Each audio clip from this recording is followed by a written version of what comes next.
I got a call past midnight that ripped me out of bed. 200 miles of black ice and screaming wind. Later I found my mom huddled outside a gas station, barefoot in the snow, her face bruised and her body shaking like a leaf. My own brother and his wife had beaten her and thrown her into the night like she was nothing. That moment carved something into me, a vow that they would never get away with it. What they did to her, I made them suffer tenfold. Before I share my story, I want to know you are here with me. Just say, listening in the comments, or let me know where you are. I love hearing how far my story reach. Sometimes even the smallest connection can make a story feel heard. Thank you. And now, here's my story. Please don't forget to subscribe, it helps more than you think. I'm Alexander Kane, and this is how my family tried to freeze my mother out of her own home, until I fought back. The call came at 12:07 a.m., dragging me out of the fog of paperwork and stale coffee. My apartment in Bozeman was dark except for the flicker of a crime show rerun on the TV. Snow smacked against the glass like 1,000 tiny fists, and the street below was already buried under a fresh blanket. I almost didn't answer the unknown number, but when I did, a voice cut through the static with the weight of finality. Officer Dawson Billings, PD. My mother had been found outside a Conoco gas station, no coat, no shoes, wandering in the storm, bruised, terrified, calling only for me. 7 years had passed since we last spoke. 7 years since she'd screamed at me for leaving home to study law, accused me of abandoning the family while she draped every ounce of pride over my older brother Jet. He was always the golden child, the athlete, the heir to the Kane name. I was the too sensitive one, the troublemaker. When I left, she made it clear I was choosing myself over them. I carried that scar like a brand. Now Dawson was telling me she refused the hospital, muttering that I'd know what to do. He hinted at something darker, signs of abuse, maybe worse, but she'd already withdrawn the accusation. My mother terrified, yet protecting the hand that hurt her. The paradox I knew too well. I didn't pack a bag. I pulled on my heaviest coat, shoved a first aid kit under my arm, and grabbed the keys to my old SUV. The moment I hit I-90, the world disappeared. The blizzard swallowed everything, the road vanishing under ice. Twice in the first 10 miles, my tires lost grip, spinning me toward ditches I somehow avoided. I kept my hands locked on the wheel jaw, clenched, refusing to turn on the radio.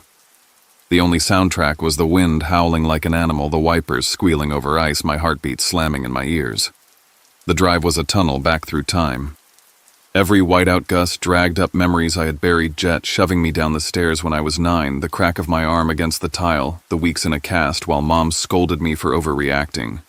Jet locking me outside in the snow, my teeth chattering against the glass door while she told me to stop causing trouble.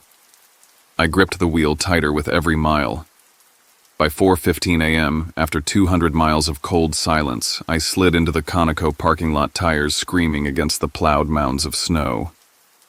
My headlights caught her immediately. My mother crouched between a trash bin and the frozen soda machine, hair tangled, lips cracked and bleeding, a bruise blooming purple across her cheek. She was barefoot, trembling so hard I could hear the chattering from yards away. "Mama." I called, my voice catching on a word I hadn't said in years. She flinched, then stared at me as if unsure I was real. I knelt, wrapping the police blanket around her shoulders, pulling her against me, feeling just how fragile she'd become. "I'm fine," she whispered hoarsely, shaking her head. "Just slipped. Just clumsy." But her eyes betrayed her wild, darting, afraid of a shadow that wasn't there. Officer Dawson stood nearby, leaning against his cruiser, face set hard. She said Jet put her out here. Then she changed her story. Said she imagined it. His gaze met mine. "You've seen the bruises. You know what's going on." I settled her into the SUV, cranking the heater as she curled into the blanket. For the first time, she looked at me directly, eyes glassy, and whispered, "Don't let him take everything." Then she shut her eyes, as if the words had escaped her will. The conflict was no longer abstract. It was sitting in my passenger seat, wrapped in a police blanket covered in bruises. Blood against blood, justice against silence. As I drove her away from the gas station, a question pressed against my chest like a blade. How do you convince a mother to tell the truth when the monster she's protecting is her own son? By dawn, the storm had eased, but Billings was buried under a white hush. I checked us into the only place that wouldn't ask questions at this hour, the Moonlit Inn, a tired motel with cigarette-stained curtains, a furnace that rattled like it might explode, and a lingering sourness in the carpet. I eased my mother onto the bed, the springs groaning under her small frame. I moved on instinct. Years of legal work taught me how to catalog evidence, but this was my mother, and my hands shook. I cleaned the split on her lip, wrapped her wrist where swelling pressed against the bone, dabbed at the mottled bruises blooming across her arms. I noted everything in detail: shape, size, color, location. I couldn't stop myself. It was equal parts son and lawyer. She held a cup of vending machine soup, steam fogging her glasses, but her hands trembled so violently I had to steady it for her. She wouldn't meet my eyes. Every time I tried, her gaze slipped away like a frightened animal. Her old flip phone lay on the nightstand, the screen flashing red 1% battery. I plugged it into my charger and skimmed the voicemails. One froze me where I stood. Jet's voice, low, cold, unrecognizable. "You've embarrassed me, Mom.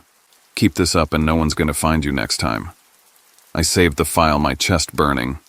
When I asked about it, she shook her head. "You don't understand. He's trying. He just loses his temper." She spoke like someone rehearsing excuses, the same way she once excused him shoving me, locking me outside, breaking my bones. I remembered the last night we fought 7 years ago in this same city. She screamed at me in the kitchen, framed by those yellow curtains, telling me not to come back if I thought I was better than the family. She chose Jet's ambition, his charm, his legacy over me. I left that night and swore never to return. Now, here I was, spooning soup into her hands as if nothing had happened, and yet everything had. I made a list in the notepad I carried everywhere: the Conoco station, our old house, Mrs. Callahan next door, the hospital records, the law office where those documents had been signed. Evidence had to come from somewhere. I sketched out my plan like it was a case for a client protective order, emergency guardianship chain of custody for digital files. When I pressed her, she finally whispered, "Don't dig too deep. Don't make him angry." Her fingers clenched around the styrofoam cup, knuckles white. I knew then this wasn't just fear. It was control, the kind of cage you carry inside. But cages have locks, and locks can be picked. I tidied the room, pulling the curtains tight against the gray morning. The lamp cast a dim circle of warmth on the bed where she drifted into an uneasy sleep. I thought of the neighbors, the papers, the house that no longer felt like mine. Somewhere in those shadows lay the truth. As I gathered her things, I found her worn leather wallet. Inside, folded between receipts, was a small paper planner. My breath caught.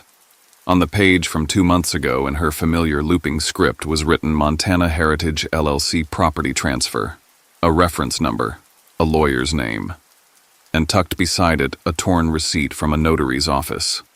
The first thread. Proof of a transfer she couldn't have fully understood, done under duress. Proof that what Jet wanted wasn't just obedience, it was everything. I slid the evidence into my pocket, the weight of it pulling me forward. The storm had nearly buried us, but in its wake it had left a trail, and I was going to follow it no matter how deep it went. The Kane house looked smaller than I remembered, though it still carried that false veneer of stability, the kind of place that tried to look wholesome from the outside. The paint on the siding was a weathered brown. The porch held the same rocking chair I remembered from childhood, and the curtains glowed faintly with a yellow light that gave off no warmth at all. Inside, the air reeked of disinfectant, as if someone were trying too hard to scrub away what lingered there. The hallway stopped me cold. Every wall was lined with photographs: Jet in his football uniform, Sienna at charity galas, their daughter Luna smiling with ribbons in her hair. My eyes moved from frame to frame, and not once did I see myself. I knew where I should have been the corners of group portraits, but I was cut away like I'd never existed. One photograph, from Easter 1999, had a sharp edge, the part where I had once stood cleanly sliced out. I lifted my phone and captured each image. Proof of erasure was still proof. I knelt at the storage cupboard under the stairs. Dust covered the cardboard boxes stacked inside, but one was marked in black marker 1999 Alexander. My pulse kicked when I slid it open. Inside were fragments of my history treated like scraps. My high school diploma, the university acceptance letter, I remembered being torn in half. Someone had taped it back together as if mocking the memory. A birthday card with "proud of you" written in large letters, but no name signed beneath it. I placed them back carefully, then carried the box out to photograph its contents, keeping my breathing steady. The kitchen smelled faintly of bleach. I opened drawers until I found what I needed, a crumpled receipt from a local law office with my mother's signature at the bottom attached to the words, "Property Transfer Montana Heritage LLC." I snapped photos and immediately uploaded them to the cloud. The cloud had become my insurance policy, one I couldn't afford to lose. It was in the living room where the real revelation waited. A decorative vase on the shelf looked slightly off balance. Behind it, wired neatly against the wall, was a small device disguised as a baby monitor, but it had been pointed at the kitchen. I removed the memory card, slid it into my laptop, and pressed play. The screen lit with grainy footage. There was Jet, tall and composed, his face twisted in anger. My mother stood at the counter saying something I couldn't hear. Then his hand whipped across her face. She crumpled to the floor, her head striking the edge of the counter. Sienna walked past, expression blank, and with a swift hand she adjusted the camera to capture the aftermath more clearly before walking away. The timestamp read exactly 9:03 p.m. on the night of the storm. The air in my lungs went razor sharp. This was no longer whispers and half-truths. It was the undeniable record of violence. A voice startled me. "You just can't help yourself, can you?" Sienna stood in the doorway, silk robe cinched at the waist, a coffee cup dangling from her hand like she'd been watching me all along. Her tone was amused, but her eyes carried a hard edge. "You disappear for years, abandon your mother, and now you come storming in like some savior. It's pathetic." I set my phone to record, keeping my voice calm. What's pathetic is pretending this is normal. What I saw tonight will hold up in court. Abuse isn't something you can bleach away. She smirked. "You think anyone will believe you? You're the one who ran. Jet built this family, not you." I didn't answer. Instead, I slipped the card back into my pocket, already synced to the cloud. My work here was finished. Before leaving, I glanced at Jet's desk. Among his scattered contracts was one labeled consulting agreement, signed with the initials CH. My gut told me it was Caleb Holt, the businessman I'd heard about from neighbors. I jotted it down in my notebook. The symbolism pressed down on me as I walked out. The photograph with my face cut out. The camera hidden in plain sight. They had tried to erase me to hide her pain. But truth has a way of staring back even from the shadows. That night in the motel, I renamed the video file Marjorie, revengewithtruth evidence, and uploaded multiple copies. Then without a word, I sent Jet a still image from the footage, his hand raised against her cheek. No explanation, no message. Just proof that I had seen everything. A silent declaration that the fight had begun. Back at the moonlit inn, the hours dragged heavy. The furnace moaned against the cold. The soup I'd heated for my mother filled the air with the metallic tang of canned broth, and yet she hardly touched it. She sat on the edge of the bed, blanket pulled to her chin, eyes fixed on the floor as if looking at me might set something in motion she couldn't control. I set my laptop on the desk and queued up the video from the Kane house.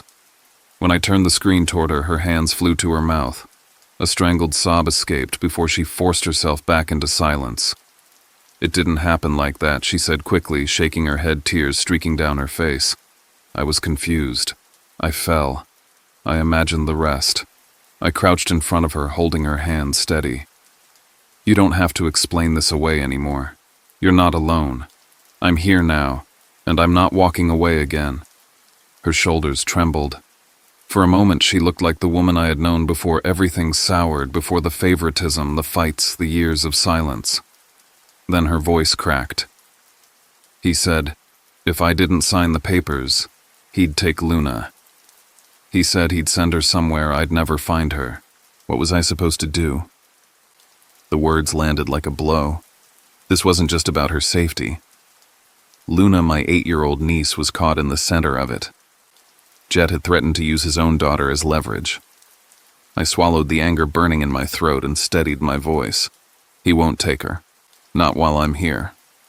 I dialed Riley Parker, a social worker I trusted in Billings, and explained everything.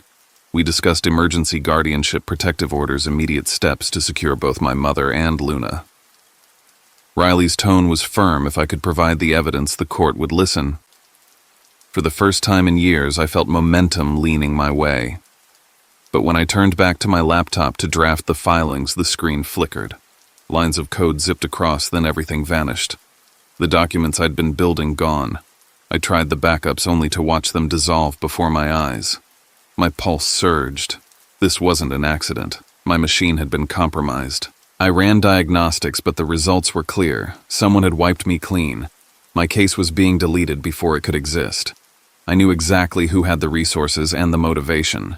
Jet wasn't waiting for lawyers or court orders. He was already inside my files, erasing my foundation before I could lay it. The room pressed in tighter, the furnace clanking like a heartbeat out of rhythm. My mother sat silently, soup untouched, her eyes glazed over as though surrender were her only option. I knew then I couldn't fight this battle on my own. I closed the laptop, exhaled slowly, and made a decision. There was one person who could even the field. Declan Walsh, an old friend from Bozeman, the kind of man who could find a crack in any firewall and pry it open. I pulled on my coat and sat on the edge of the bed looking at my mother. Get some rest. Tomorrow everything changes. As she drifted into a shallow sleep, I slipped into the hall. The storm outside had quieted, but in my chest it had only just begun. The rusty spur smelled of stale smoke and cheap whiskey, the kind of place where secrets stuck to the wood-paneled walls. Neon beer signs buzzed faintly, and a jukebox played a country song that no one seemed to be listening to. A few heads turned when I walked in, the kind of cursory glances that said strangers were noticed here. I kept my hands in my coat pockets, phone already set to record, and made my way toward the bar where Caleb Holt sat nursing a glass of bourbon. He looked older than I remembered, though his frame still carried the kind of swagger that came with too many deals cut behind closed doors. He smirked when he saw me, as though he had expected this meeting all along. "Well, if it isn't the prodigal son," he said, raising his glass. "To what do I owe the honor?" I ordered a coffee I knew would taste like burnt ash, more for something to hold than to drink. "I came to ask about Montana Heritage LLC," I said flatly. His expression didn't change, but his eyes narrowed slightly. He swirled his drink, watching the amber liquid catch the dim light. "Careful, kid. You don't know what you're walking into." "I know enough," I said, keeping my voice steady. $200,000 moved from my mother's account without her consent, her signature forged. And somehow your name keeps circling the edges. Caleb chuckled low and cold. "You think you're the first Kane to try to dig around in family business? Jet has powerful friends. The kind that don't like being poked at." He leaned closer, his breath heavy with whiskey. "Do yourself a favor. Walk away." I pressed the record button harder in my pocket, as though willing the phone to capture every syllable. "That's not going to happen." His jaw tightened. Maybe the liquor loosened his tongue, or maybe he wanted to intimidate me. Either way, the truth slipped out. "You think Jet did this alone? I got 20% for making things disappear. Paperwork, signatures, problems like your mother. Everybody gets their cut." It was confirmation, clear and damning. My stomach turned, but I kept my face impassive, forcing myself not to show triumph. Declan's voice buzzed through my earpiece. Just then, his tone clipped. I traced the transfer. 200,000 straight into Heritage LLC. They funneled it out in smaller pieces. It's airtight proof of financial abuse. Before I could reply, a man on the next bar stool leaned toward me, his face hidden under a worn cap. His voice was low, just for me. "You're being followed. They've had eyes on you since the motel. Watch your back." The hair on my neck bristled. I glanced around the bar, every shadow now a threat.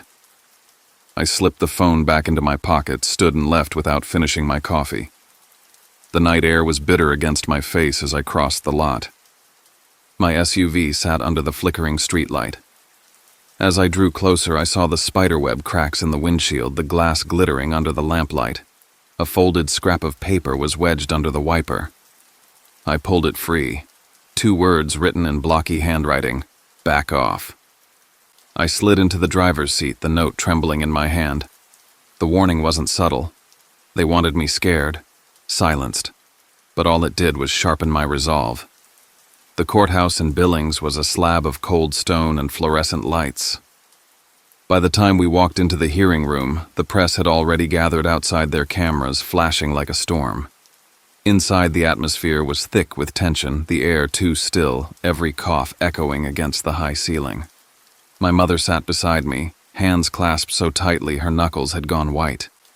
When the judge entered, I rose. My voice was steady, the years of courtroom work guiding me even as my heart pounded. I laid out the evidence, the video from the hidden camera showing Jet's hand striking our mother, the voicemail, where his voice dripped with threat, the notarized transfer forms, the testimony from Mrs. Callahan next door, and the financial records Declan had unearthed. Piece by piece, I placed their cruelty on display. Jet sat across from me in a tailored suit. His jaw set, his eyes burning with rage, barely masked by a smirk. Sienna, polished in an elegant dress, crossed her legs and stared as though she were above it all. When it was their turn, Jet's voice rang out, smooth and practiced. "My brother has always resented me. He's manipulating our mother, twisting her confusion into lies. This is nothing more than revenge." The judge's gaze shifted to my mother. For a moment, silence pressed down on the room, and I feared she would retreat again into denial. But then she rose, shoulders shaking, voice trembling but clear. "I'm done being silent. For years I believed pain was love. I let myself think I deserved it. But no more. My son hurt me. He took everything from me, and he cannot be allowed to do it again." The room held its breath. Then Declan's prepared audio played through the speakers, his work having traced a private call. Jet's voice filled the courtroom, cold and venomous. "She's a burden. If she freezes out there, so be it." The words cracked the air like a whip. Jet's face drained of color as the crowd gasped. Before the judge could speak, Sienna leaned toward Jet, forgetting where she was, her whisper caught by a live microphone. "Did you delete the voicemail like I told you?" Gasps rippled again, reporters scribbling furiously, the gallery buzzing. The judge slammed the gavel, restoring order. His ruling came swift and firm. He granted me temporary guardianship of my mother, issued an emergency restraining order against Jet and Sienna, and ordered a full investigation into Montana Heritage LLC. The words echoed like thunder, final and unyielding. Jet's mask cracked. He sat rigid, stunned, while Sienna's composure dissolved, her eyes darting wildly as though searching for a way out. My mother sagged back into her chair, tears slipping down her cheeks, not from fear this time, but from relief. When the session ended, reporters surged toward us. Microphones shoved into my face, cameras flashing questions shouted. I shielded my mother as best I could, but even I couldn't ignore the sound already rising beyond the courthouse doors. On social media, a phrase had begun to spread like wildfire. "Freeze her out." By the time we stepped outside, the chant of the crowd filled the air. Strangers holding signs, voices raised, not in judgment, but in solidarity. My fight was no longer just mine. The silence had been broken, and the world was finally listening. The studio lights were blinding, harsher than any courtroom lamp or police spotlight I'd faced. They washed the stage in a sterile glow, stripping away any chance of hiding. Outside the Montana Chronicle building, the crowd had gathered in the hundreds, holding handmade signs, chanting in waves that rose and fell like surf. "Freeze her out" had spread beyond Billings, beyond Montana, catching like wildfire across the country. Now the story wasn't just mine or my mother's, it belonged to everyone who had been silenced in their own homes. Tessa Brooks sat across from me, calm and steady, her notes stacked but untouched. She didn't need them. The story had taken on a momentum of its own. "Alexander," she began, her voice cutting through the tension. "Take us back to that night. What did you see when you found your mother?" The cameras pivoted, catching my face in close-up. I drew in a breath.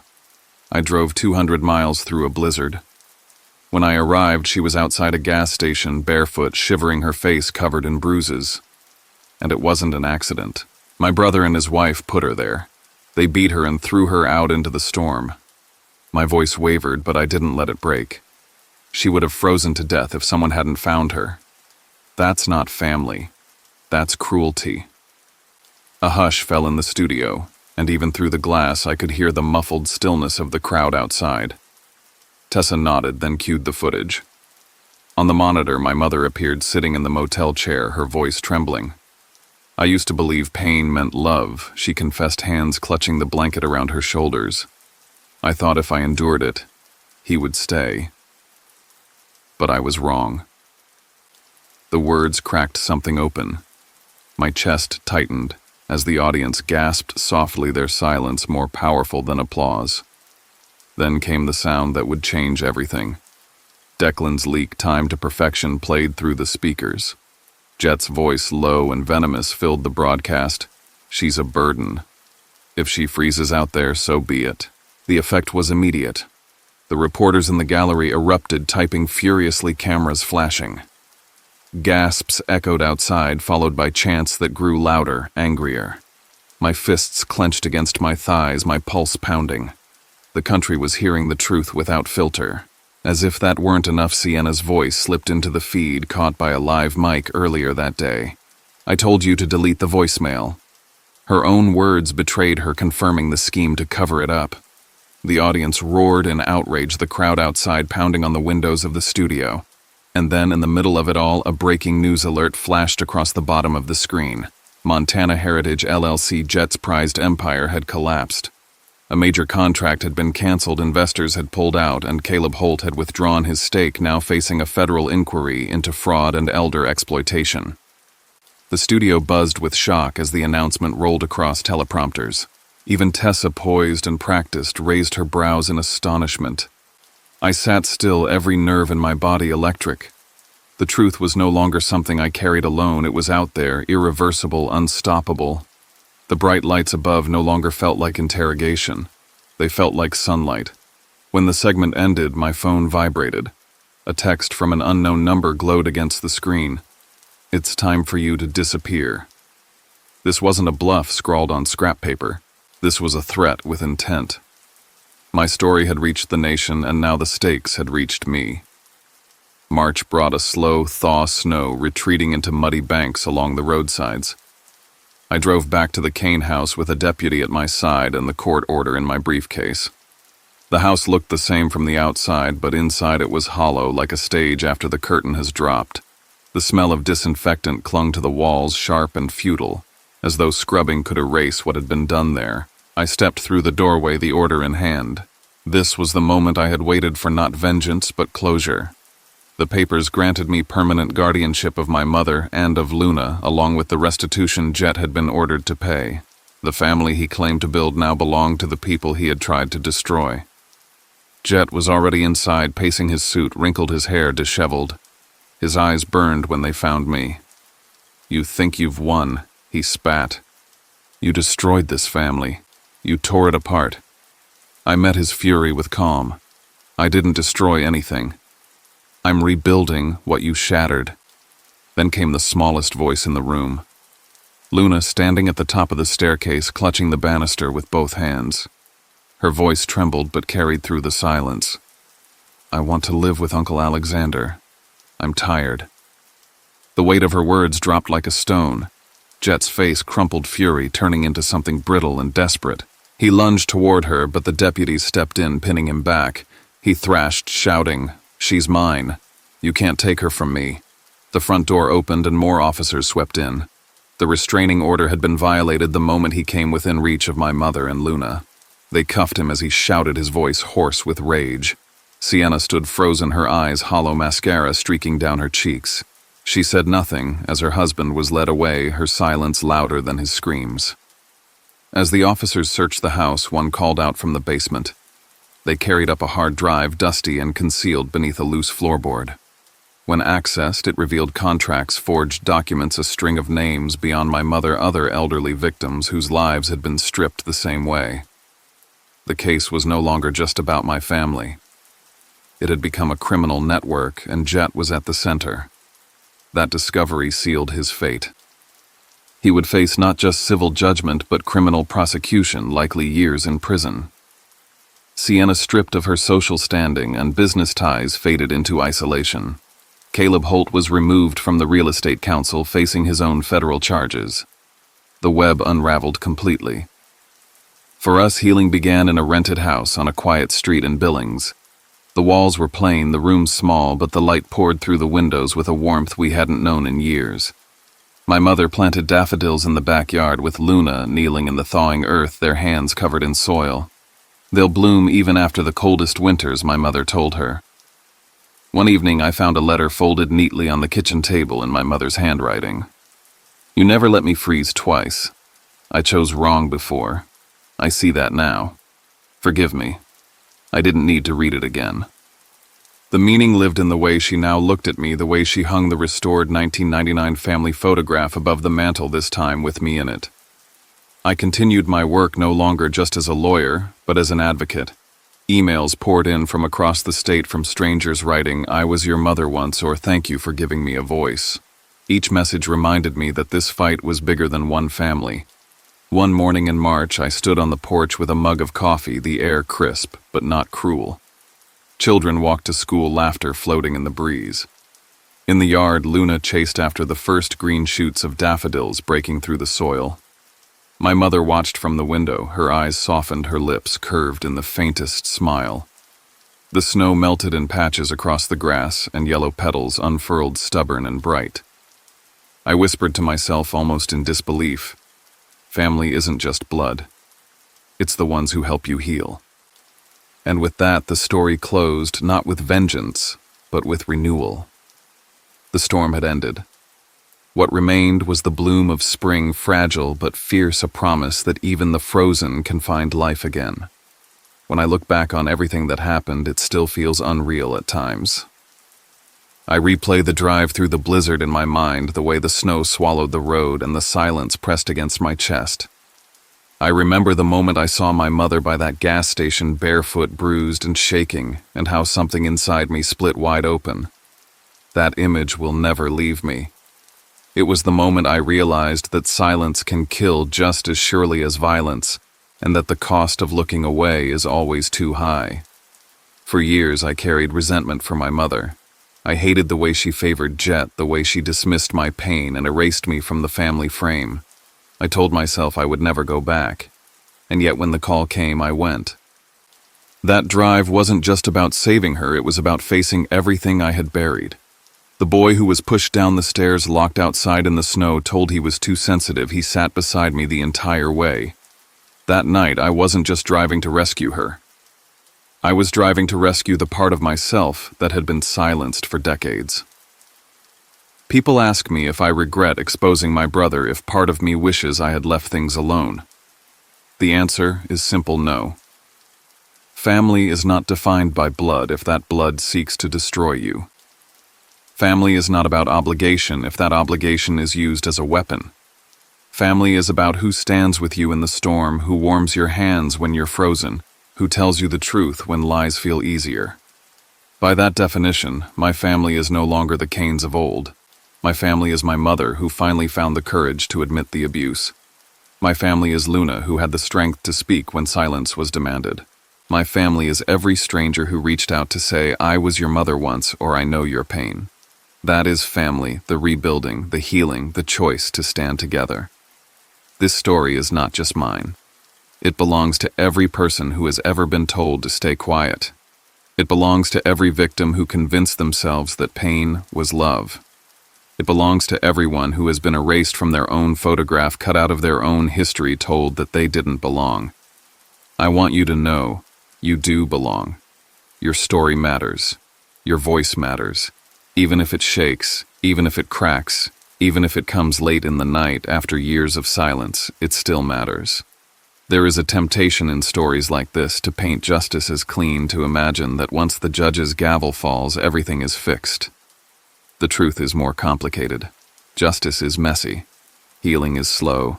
Scars remain. My mother still carries the weight of her choices. Luna still wakes from bad dreams. and I still wrestle with the anger I felt for so many years. But we are moving forward. We are planting daffodils in thawing soil. We are letting light into rooms that once only smelled of bleach and fear. We are not perfect, but we are free. If you are listening to this, if you've made it this far, I want you to take something with you. Silence is the abuser's greatest weapon. Breaking it is the beginning of everything. I didn't want to tell this story. I didn't want to relive the cold, the bruises, the shame. But if sharing it means that one person finds the strength to step out of the shadows, then it was worth every word. Now I want to ask something of you. If this story resonated with you, if it touched you in any way, please let me know you're here. Comment listening below or tell me where you're watching from. Sometimes just knowing you're not alone is enough to keep going. And please don't forget to subscribe to this channel. It might seem small, but your support allows stories like this to be heard by more people. People who might desperately need to hear that they are not forgotten, that they are not to blame, that there is a way out. I am Alexander Kane. My family tried to freeze my mother out of her own life, but we survived. We rebuilt. We healed. And if we can, so can you. So thank you for listening, for watching, for being here. Thank you for helping us turn a story of cruelty into a story of courage. And remember, even the frozen ground blooms when spring comes.